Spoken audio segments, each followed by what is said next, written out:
Welcome to Positive Talk Radio. We're glad you're here. I'm Kevin McDonald, your host for this grand adventure, and I thank you for joining us. You see, our mission is to create a positive, personal connection to all things with courage and love.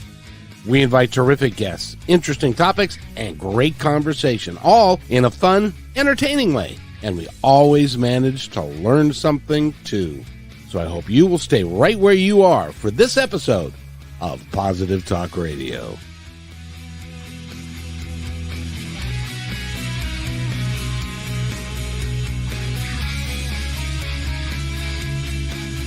And welcome everybody to another episode of Positive Talk Radio. And we're going to talk really positively today about something that's always near and dear to all of our hearts, and that's money.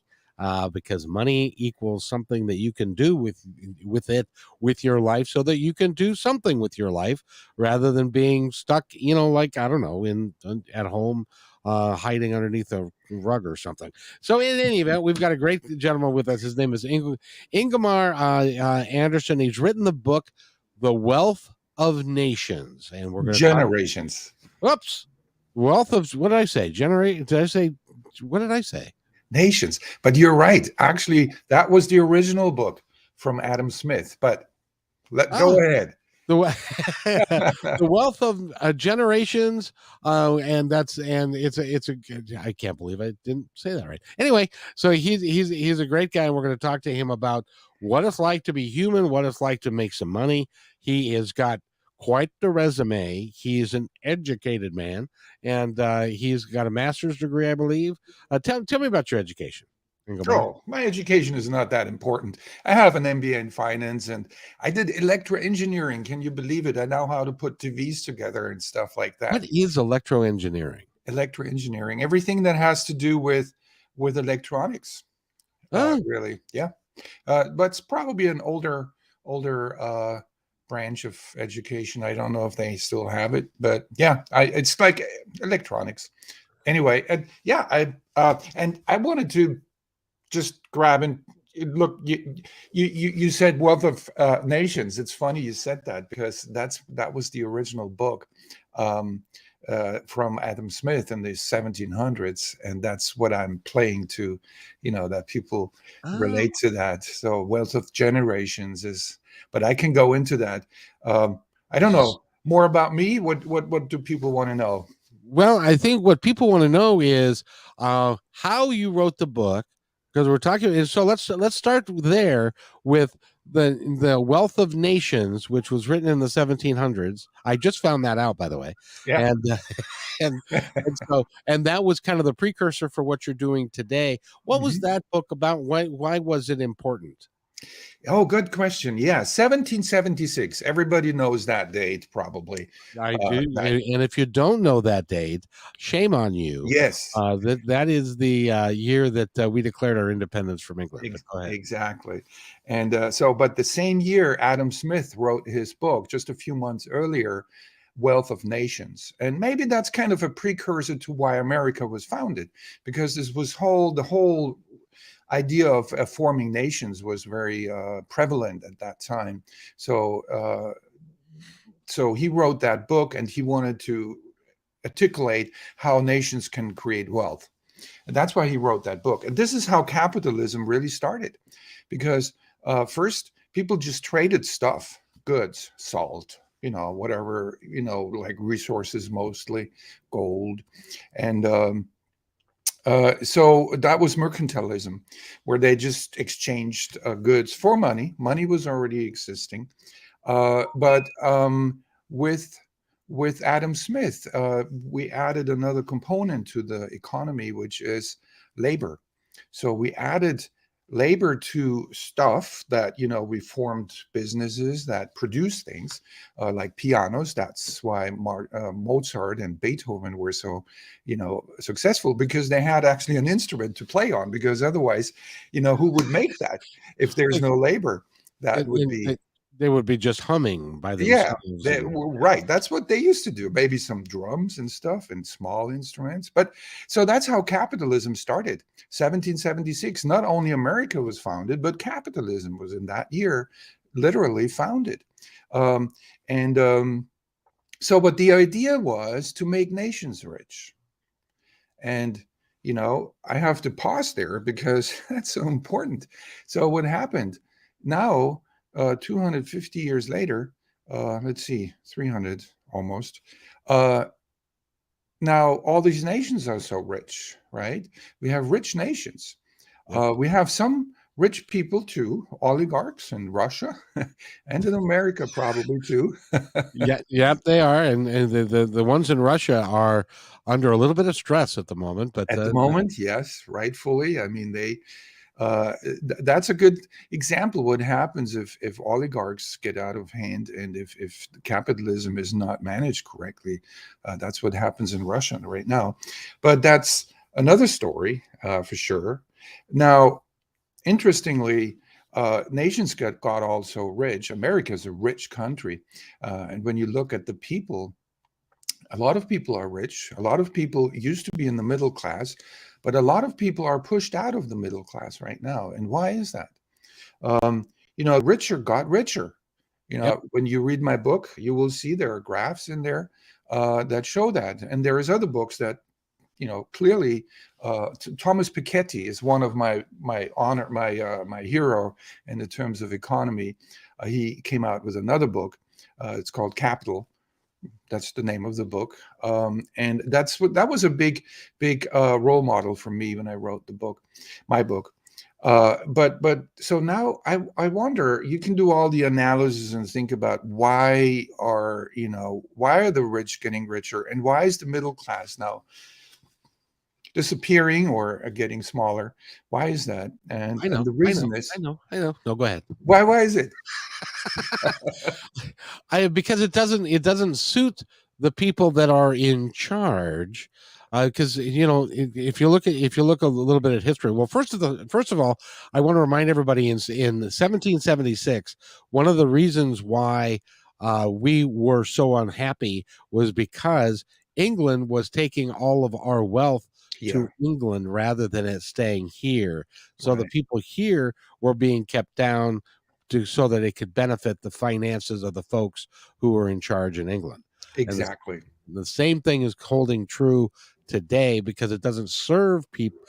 Coming out of World War II, we developed this huge middle class of guys that could work in and 40 hours a week. They could make enough money to buy a house and to have a chicken to put into a pot and to have a wife and stuff. But it doesn't serve people at the top to maintain that for whatever reason. And that, I don't know why that is, because it can't it can it survive. I don't see how it can survive over time if you're keeping the bottom 90% down and their wages are not growing and inflation is now eating up all of the wages and stuff. So I guess I would be asking you then, why is it that the middle class is really quite literally going away? It's dying. So you mentioned earlier I'm an educated man. I don't think I'm really that educated. There's a lot of educated people in America. Education is a big topic. However, do we learn in school or anywhere how to invest? And when I say invest, I mean financial basics for investing, not buying stocks, not saving money, not hiring a wealth advisor or a financial advisor. Yes, we all can do that. That's easy, but that's not how you make money. That's not how the rich get richer. So where do you learn that? Where? And the answer is nowhere. There is no place, and there's a reason for that, because in 1903, a guy named Rockefeller, uh, probably well known, so he funded or he helped funding a board, the Education Board, General Education Board, which its mission was to create a nation of workers and not thinkers. Oh, And with probably good intentions, um, because there was a lot of factories popping out, and a lot of industry growing, and then we needed labor. That's what capitalism was all about. So they were all right to say that, to do this. So there was a huge need for people who move into the cities, and they did, and get a labor job and get a salary or a wage, hourly salary, whatever, get paid for the time they spent to do labor. So, and that was carrying on the entire 20th century, and now into the 21st century. Something is changing. You can feel that probably something is going on with labor, Mhm. because people are getting smarter now. There are a lot. YouTube is like a wealth of information now. I watch a lot of YouTube at night instead of television, just the topics that I'm interested in. Me too. And yeah, right, many people do that. And so people do get smarter also in the terms of investing. And that's the key now. Something is changing. We're breaking free from this paradigm of labor versus, or late to, offer your time to work and then get money for it. It's a very simple concept. Capitalism has been built on this concept. Unfortunately, we haven't moved away from it a lot because capitalism doesn't need labor. Capitalism doesn't need labor. Labor is important, but labor can be replaced. And look at companies who replace labor very quickly if there is an opportunity to apply machines or artificial intelligence. I do that in my business, and I don't care, and it's not my job to care as a CEO about labor. If I can replace labor, we have unions. Tesla doesn't have unions because they're applying the most efficient tools to the job done. And now, but that leaves a question. First of all, is it the best thing to apply, to sell your work and your time in exchange for money? First question, is that the best thing to do to get wealthy? Probably not. Anyway, that's why people didn't really get wealthy in the 20th century and starting now in the 21st century. So people find that out. And the Mhm. second thing is, um, all these automations come into place. People apply even cooking robots now. McDonald's and these fast food restaurants, they're putting in machines that do a lot of things themselves intelligently, Mhm. by that you can train them, which you haven't been able to do in the past because they're applying artificial intelligence that learns like a person, and then that's just robots now getting more smarter. So two trends are moving things right now. First is that people get smarter. Luckily, and my book helps a lot of people if they want to learn about how to do different things than just go to work, apply your hours. And the second thing is just the trend that there's automation coming more and more, and people are forced to think about, where do I get my paycheck from?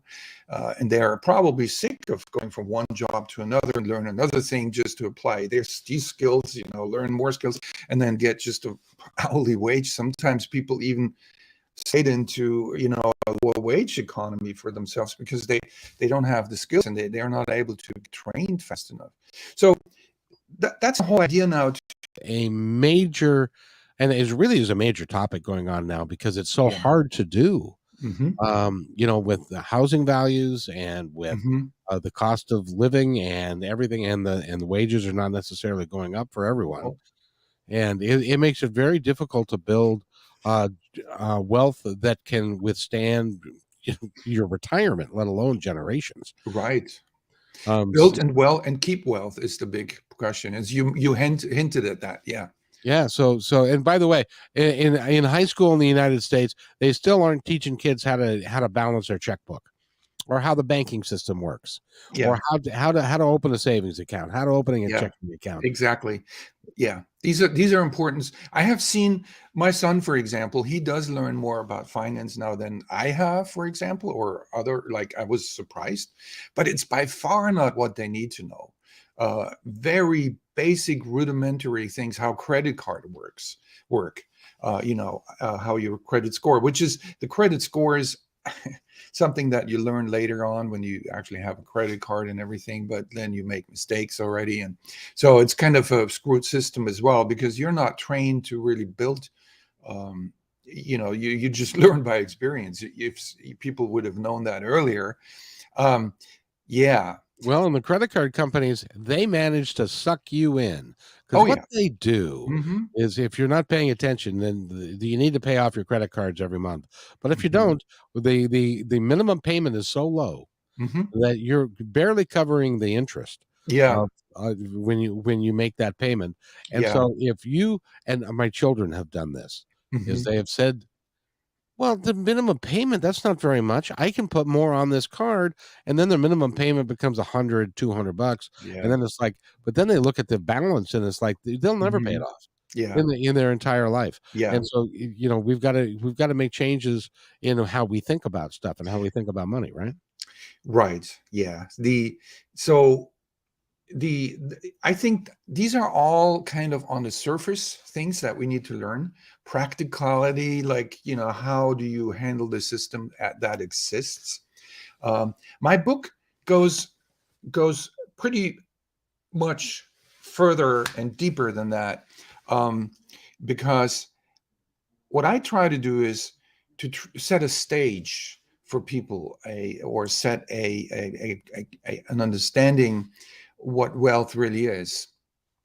Because if you ask people, what is wealth? Well, it's having a lot of money, right? So sure, but here's the thing that people sometimes forget. So I call it the three M's: morals, mind, and money. And money is the last one. And actually, the money is the outcome of the first two: morals and minds. So, first of all, we need morals to keep a society together. If we don't have morals and everybody has a different understanding of what a moral is, what morals are, so that's difficult. So, we need to have a strong moral foundation, however you call it. You call it, it could be religion, it could be something different, but there's always very fundamental rules to morals. And the second is mind, which is education. Hmm. And with education in this case, mind, I actually do mean uh, the education and the knowledge how to invest, how to build wealth, because in the end, that's all that matters.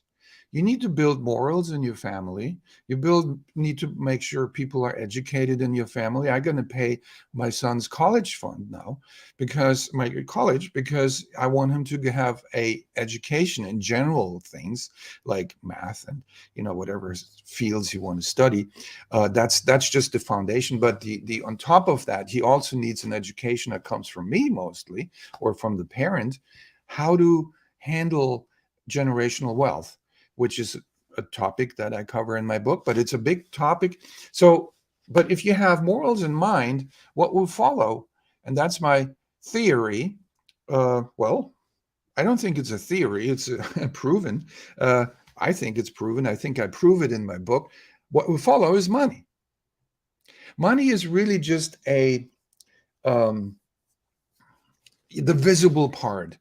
It's like if you fill a bathtub with water, you will see that there's water in after you do what you need to do that. That's kind of the money situation as I understand it. Um, and it's the most, and actually money, many people ask me, is money physical or spiritual? What would you say? Well, I think the energy of money is far more spiritual than it is physical, Yeah, because you can create money through your actions that are different, exactly. than if you're going and robbing a bank and picking up a load of cash or whatever. Exactly. So it is a spiritual thing. It's moral and mind. And people need to understand. But if you don't have a very strong foundation for both, and then you will never have money. You might have money, you might be lucky to inherit some money, but guess how fast the money is going to go away if you don't have morals and money? If you inherit $1 million, how fast do you think you will lose that $1 million? Well, as a point to illustrate that, Yeah. and is that statistically speaking, people who win the lottery, Hmm. because they're the people that see. I haven't bought a lottery ticket in years. Yep. I won't do that. But there are people that that they buy a lottery ticket because they feel like that is their only way that they'll ever be able to get wealthy. But Yeah. the statistics prove that Hmm. after even the ones that win, Hmm. within 3 or 4 years, the Yeah. money's gone because they don't know Yeah. how to deal with it. That's the best proof. If you have a statistics like that, that would be the best proof that if you don't have the morals and money to the morals and mind to support that kind of money. Actually, I would even say you need morals and money not to create only money, but also to maintain and support having it. So that's the best proof really for that. Um, and and people also think about, money is just one form of financial wealth, which, we talk about financial wealth. There is really five different forms of that. One is money. The other one is securities, which is the stock market. We can talk about that too. Many people have money. Most people have money in their retirement account in form of stocks, which I think is a mistake. If you have all of it in it, right? You don't want to have everything in one basket. The third one is commodities. People underestimate that too. You want to have maybe some precious metals, gold, silver, in any form. I used to have gold and silver in a bank, in a safe, where you don't want to have it at home. It's not very, maybe a little bit, but that's not smart. But it's also a good hedge against anything, inflation or risk. Um, the fourth one is real estate, which is my favorite asset class. I call it asset class because you can actually create passive income and money through income with renting it out. And there's new models now, not just like long-term rentals, but short-term rentals is a big theme right now. I really love that part. And the last one is businesses. So I have three businesses that I run right now, and I work on every single one to make it as cash flow positive as I can. That's a task in itself, too. How do you work three businesses? I mean, Oh, yeah, well, they're not like huge businesses where I have to be like on site all the time. A lot of my book publishing business is actually passive income because we have about 120 books in bookstores right now, the titles. And we have our distributor, and most of the work is being done by the distributor. They're printing the books and they're putting it in the bookstores, and I just get a check. So that's an easy one. I that's have a nice business to have where it everybody else is. does the work and you and that really, when you start talking about building wealth, Yeah. you're talking about not necessarily trading like you were saying, trading hours for dollars, No, yes, no, never ever. because you've got to Exactly. leverage your time, Hmm. and with you utilizing your money in unique ways to build more cash streams of income, like you Yeah, streams said. of income. Exactly. So if you're employed somewhere, you are the stream of income. It's Correct. you are your labor. The more you work, if you work by the hour, it doesn't matter. Even if you work as an employee and have a salary every month, basically you're trading your hours, and you have to be there for 40 hours a week. Or You get 50 or 60. or six, yeah. And so yes, you want to build up streams of income that don't come from your time it's not a relationship like a relation between your time and the money you get. Yeah, that's the key. That's how rich people get richer, is Yeah, because they're not trading dollars for time. right. They're investing their money in the efforts of other people, other Hmm. things, the other markets. It's like I got to ask you though, because you mentioned real estate, and I know that there's a flipping phenomenon going on where people buy the houses and they fix Hmm. them up and then they sell Sure. them for more, and that's one of the ways folks do it. But Hmm. I got to ask you, yeah, I keep waiting for the housing market to either stabilize or to go down, because it can't keep going up forever, can it? No, forever nothing is forever. That's for sure. But here's the thing: the housing market depends on millions of factors. You never know what really, gas prices, oil prices, there's play into play. 2008, it collapsed because people say because of all these, what do you call it, collateral debt obligation, CDOs or something, Yeah. and people paid all the money for their gas because the gas was the all-time high of the oil price, $147 on July 11, 2008. I remember that like yesterday. And why couldn't people afford? Why did they default on their mortgages? Because they had to pay everything for gas. The gas price was so high. So that could happen, but it didn't happen yet. For example, like it might happen now, with Russia being not available as a supplier for oil, where you don't want it, with other, crises. So you never know. The housing market has its own mind. And I wouldn't even look at that. I would look for good deals. It doesn't matter. Sometimes you get houses at auctions, properties. You Right. should definitely look into that. And you should probably not work with a real estate agent. I got a lot of properties without a real estate agent just because I know people, developers, and they can do all the title work. You have a title company that does the transfer. But so I wouldn't look at the housing market. I honestly don't care. If it plummets and my property is worth less, most of my property is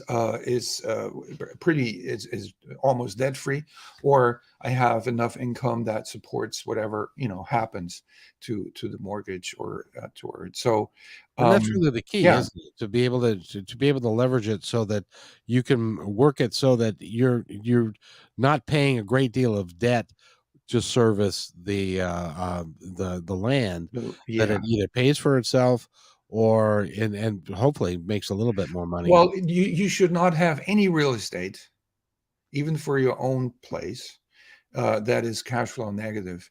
And that's a little bit extreme. Most people buy a home and think they have a great asset, but what it is, it's a liability. I'm a child of Robert Kiyosaki. I don't know if you heard of him. And, Rich man, poor man. yeah. So he says that your house is not an asset; it's a liability, and people have to understand that all of my properties have to be cash flow positive, meaning assets. Money needs to, and it doesn't matter how. Either with a low mortgage, so the debt payment is low, and a little income, or a lot of income where I can sustain a bigger mortgage. So that's just one thing you should learn. There's so many.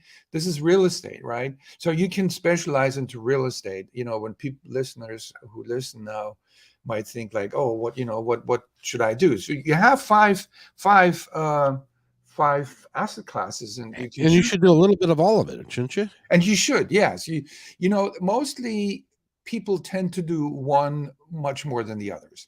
Sure they But do. when you have income coming from a real estate deal, for example, or a real estate property, you have income monthly, and you have more available. So you have disposable. You invested in something else, for example, in securities, for example, in other currencies. The money market is interesting too, or you buy some gold or silver.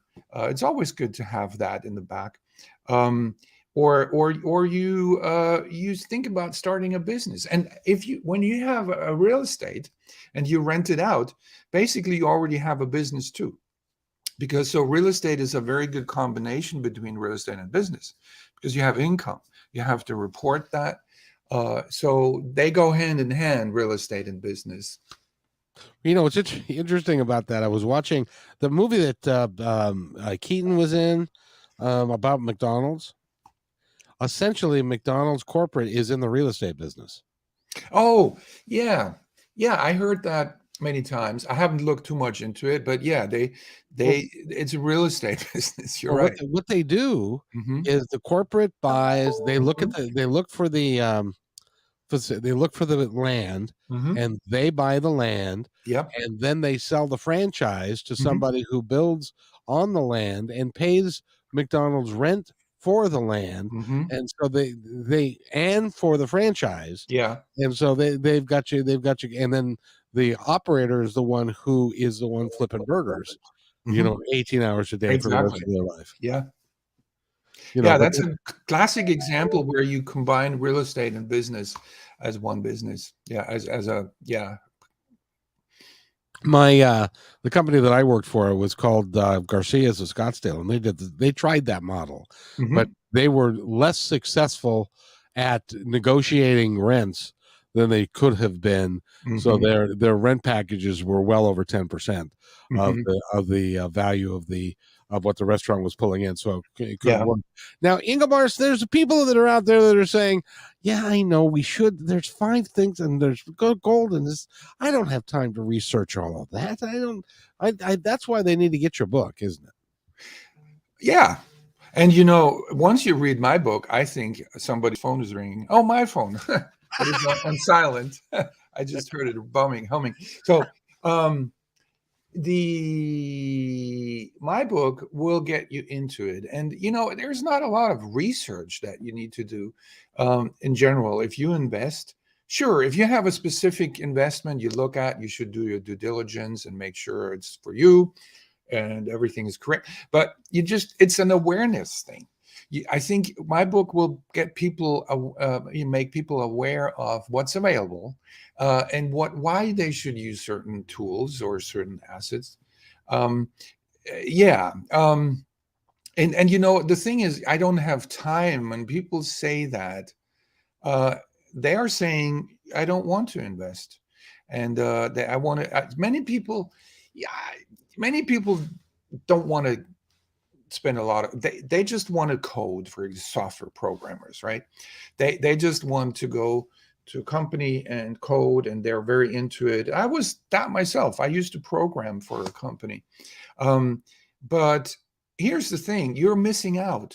So it's the same thing, like if you just sit in front of the television and watch television and eat crap food all the time, you're missing out, because you should do sports, you should do a little bit of exercise, you should eat healthy, you should know that, you should know how to eat healthy. These are things that you cannot just say, oh, I'm not interested in that. Sure, you can, but where are you going to end up? The same with investing. You have to be you have to invest some time of your life to think about that. It's even in the Bible, actually. When you read the Bible, it says that. Yes, it does. What's the exact quote, by the way? From the Bible? Yeah. Well, I have it over there on my other screen, Hey, you but want it's to? not there. I don't see. It's something like, mind your own business, what you say anyway, and provide for your family and for your generations. That's what it's. Yeah. Speaking of which, do you see what's on the screen there? Yeah, thank you for showing this. Yeah, in full screen. That's the book. Yeah. I'm That the working on a second edition now, which has more information in it. This is out now for about 2 years. And yeah. so how's the book doing, by the way? Well, I have not promoted it very well. You are the second show that I'm part of. Well, Um, very nice. I yeah. thank you for thinking of us, because Yes, of course. Yeah, and I love your show, and I watched other shows you have, and they're great. And that's a good tool to make people aware of it.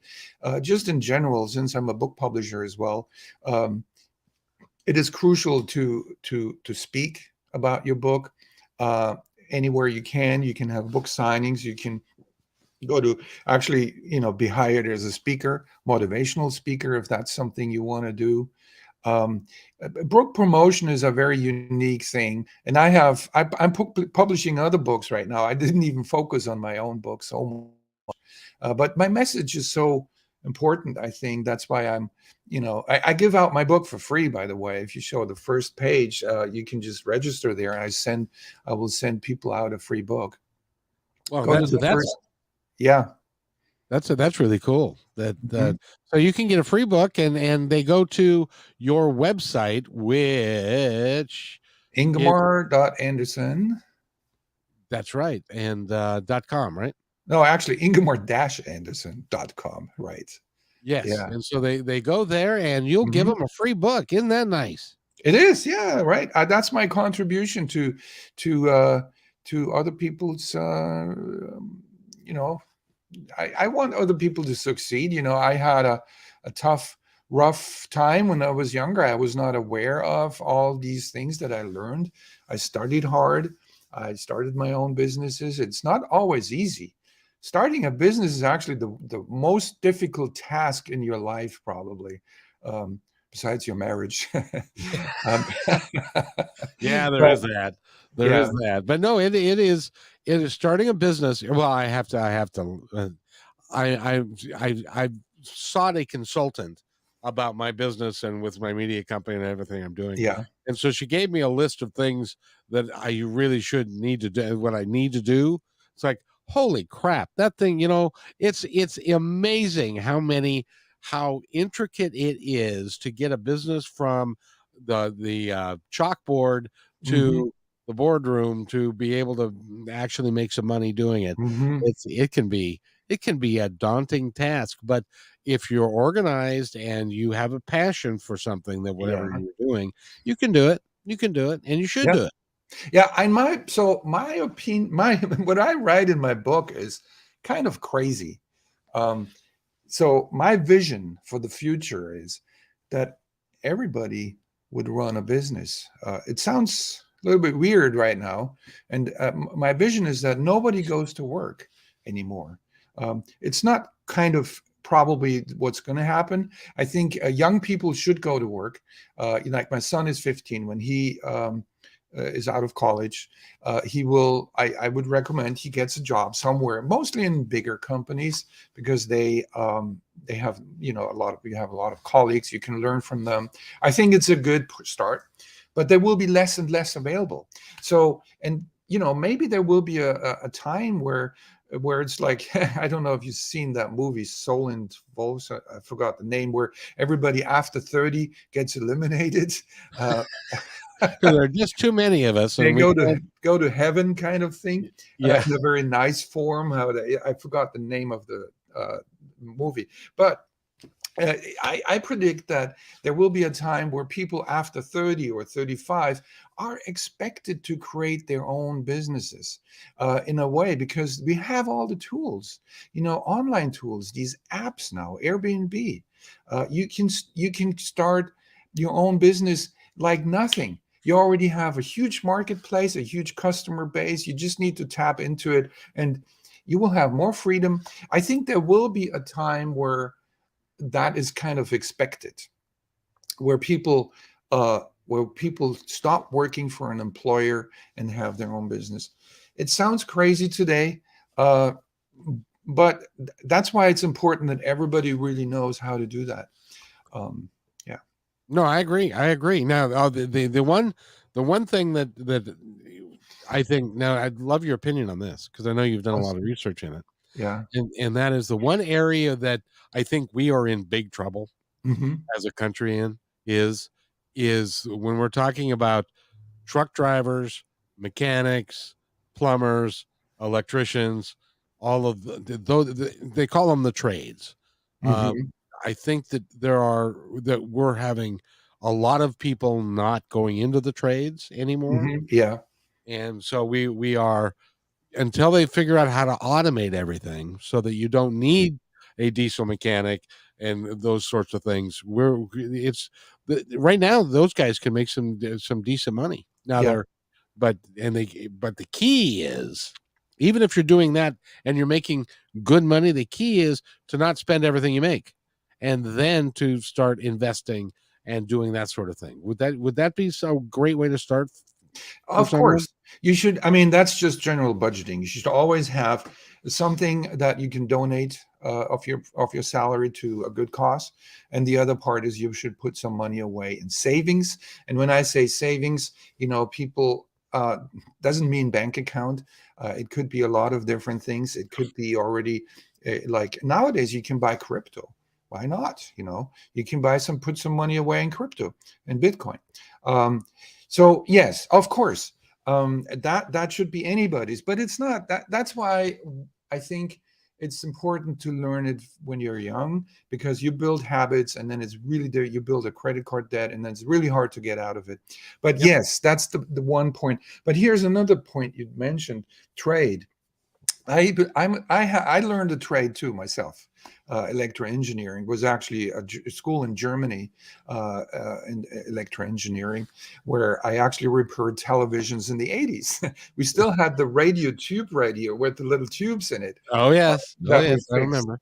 Yeah, and so I think trade is a very specific and honorable uh, job. And I think these ones will go away the last, Yeah. because there won't be. The trade has a lot to do with customer service and interactions, and intuition, and skills, really fine motor skills, and a lot of things that you cannot automate. That there's, unless there is, but here's the thing. I think we shouldn't be so safe. We shouldn't feel so safe. And even in the trade jobs, take truck drivers. Elon Musk has huge troubles now, or I don't know the details, but it looks like it takes longer than it should, or that he said it would, making self-driving trucks or cars, right? Right. So he's working on that. And I also have a degree in software in computer science, a Bachelor of Science in computer science. So I know pretty much about neural networks and how the potential of it. And I think that that's possible. It's coming. Yep. And once this is here, the self-driving trucks, just think about it. Even if it's from one city to the next, and then it stops somewhere and somebody goes in the truck and drives it to the final destination, something like that, a combination. There's a huge decrease of hours that people can spend in the truck and make money that way, right? Right. And so truckers will probably be affected by it, and but there are solutions to it. If truckers now would be able to say, well, that's great, already have my diesel truck, and it's my truck. Most truckers own their diesels, right? So, or a lot of them. And so when they say, well, great, I go to the bank and say, I sell my diesel truck, I buy this electric truck or whatever self-driving truck, and now I put it to work I start a business. Maybe they already have one. Start a business and run these trucks that are self-driving. They can have 4, 5, 6 trucks, while they can only drive one truck, but they can deploy 6 trucks or more, a whole fleet. If the truck driver makes that transition from a employee, which is really the case, even they have their own business and stuff on truck, but moving into this kind of, so I think there's a lot of opportunities for trades like that. So Oh, I agree. I agree. And it'll be interesting moving forward. By the way, we've been talking with Ingemar Anderson. He's got the book, The Wealth of Generations Building, and you can get it for free.